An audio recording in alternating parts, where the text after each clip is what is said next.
Hello everyone, magluluto tayo ng ganitong ulam.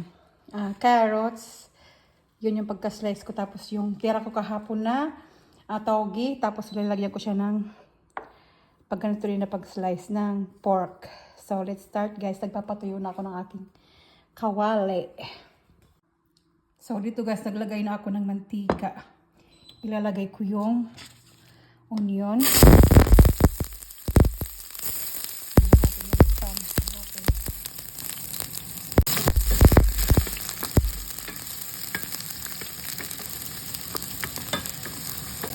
Tapos yun natin yung bawang or garlic.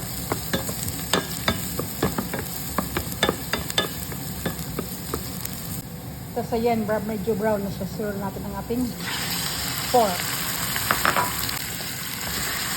Sumasayo yung kawali ko. Yan.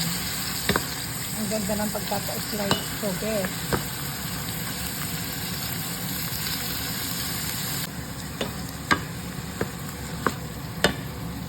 So ngayon guys, takpan ko lang muna saglit.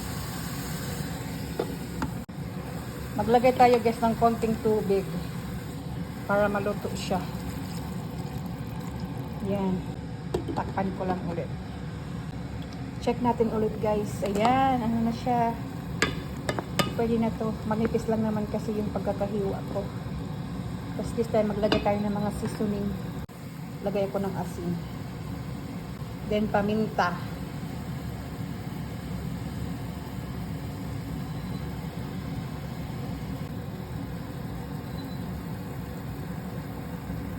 With seasoning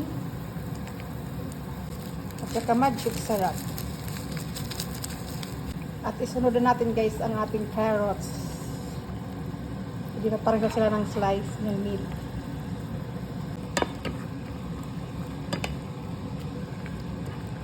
Hindi ko sila lagyan ng maraming sabaw kasi ayoko. This time ayoko ng sobrang ng maraming sabaw, yung ganitong style na pagluto. Takpan lang natin muna. Guys, check natin muli. Yan, okay na yung yung carrots. Ayoko siyang ma-overcook masyado. Oo, okay na.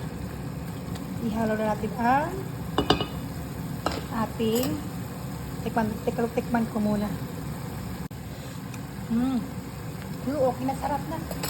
Ihalo ko na ang chayote, munggos, hindi pala munggos, togi pala.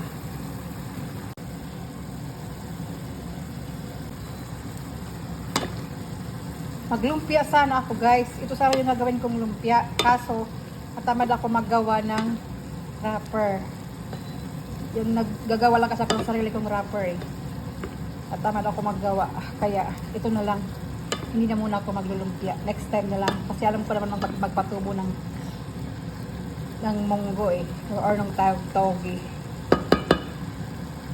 Takpan lang muna. Tapos patayin ko na yung apoy kasi ayaw ko mas ma-overcook yung togi.